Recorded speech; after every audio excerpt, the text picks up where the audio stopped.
قیمتی ہے rather than this one کہ جو ہم نے بنائی ہوتی ہیں اور ہم لوگ ان کو بہت زیادہ اچھا سمجھتے ہیں. اب لٹرلی اگر ہم لوگ یہ اندازہ کریں کہ ہماری جو سوسائٹی ہے ایون انڈیا اور Pakistan, Bangladesh, Afghanistan, they are tier 3 countries I guess. تو ان کے اندر کیا ہے؟ یہ لوگ ایک دوسرے سے جلتے ہیں، حسد کرتے ہیں. Literally I am talking about any other country in Pakistan is first of all. Pakistan میں کیا ہوتا ہے کہ لوگ ایک دوسرے سے حسد کرتے ہیں. کسی کے پاس اگر اچھا پہننے کو ہے، کھانے کو ہے، تو جو تھرڈ پرسن ہوگا یا تھرڈ فیملی ہوگی ان کو اس سے سب سے زیادہ پرابلم ہوگی. دے تھنک کہ ہمارے پاس کیوں نہیں ہے، اس کے پاس کیوں ہے، اس کے پاس اگر ہمارے پاس نہیں ہے تو اس کے پاس بھی نہیں ہونی چاہیے. کیوں؟ اگر اس کسی کو اللہ نے دی ہے، کسی کو اللہ نے عنایت فرمائی ہے کوئی چیز، تو اس میں اللہ نے آپ سے تو نہیں لے کے دی کسی کو.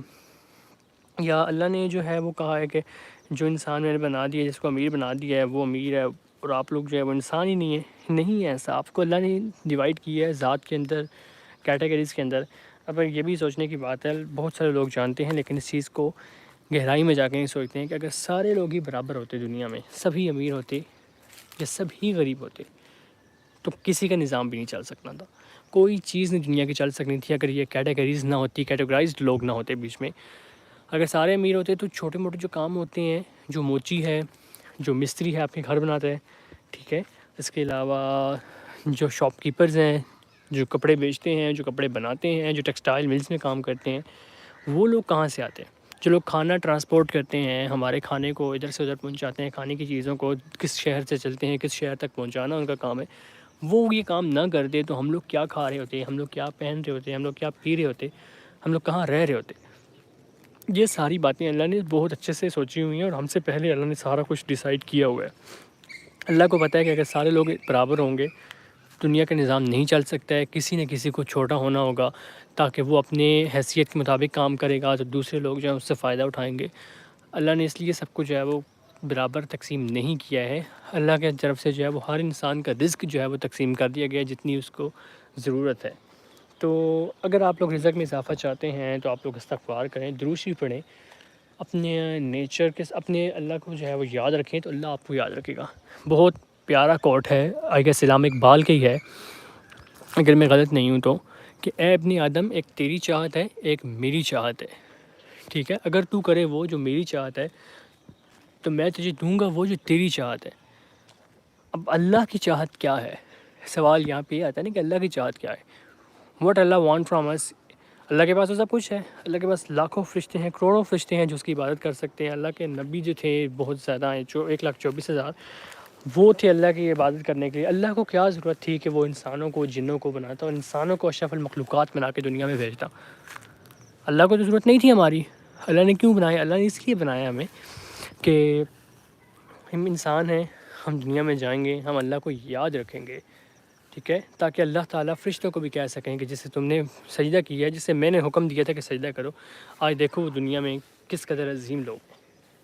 لیکن انفارچونیٹلی ہم لوگ وہ قوم نہیں بن سکے، ہم لوگ وہ امت نہیں بن سکے.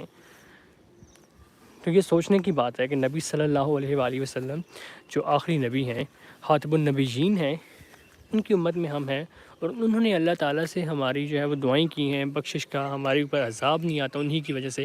ورنہ ہماری جو امام ہیں، ہمارے جو لوگ ہیں، ہماری جو نبی صلی اللہ علیہ وسلم کی امت ہے، اس کے اندر ہر قسم کا گناہ شامل ہے. جو پچھلی قومیں ہوتی تھیں وہ کوئی ایک گناہ کی وجہ سے پکڑی جاتی تھی اور ان کے اوپر امیڈیٹلی عذاب آ جاتا تھا.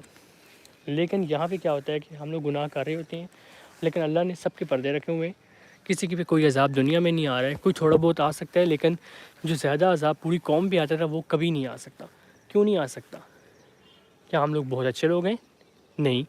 کیا ہماری جو قوم ہے یا ہماری جو عوام ہے، جو ہمارے لوگ ہیں، وہ پچھلی قوموں سے زیادہ عظیم ہے؟ نہیں ہے ایسا.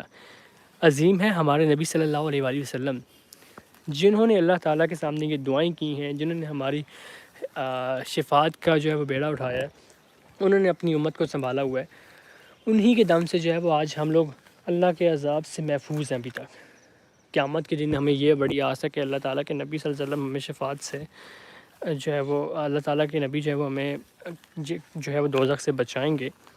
لیکن یہ چیزیں جو ہیں وہ آپ کو سوچنی ہوں گی کہ ہم لوگ جب جائیں گے نبی صلی اللہ علیہ وسلم کے سامنے تو ہمارے اعمال کیا ہوں گے، ہم کیا وہاں پہ ان کو فیس کر سکتے ہیں ان اعمالوں کے ساتھ؟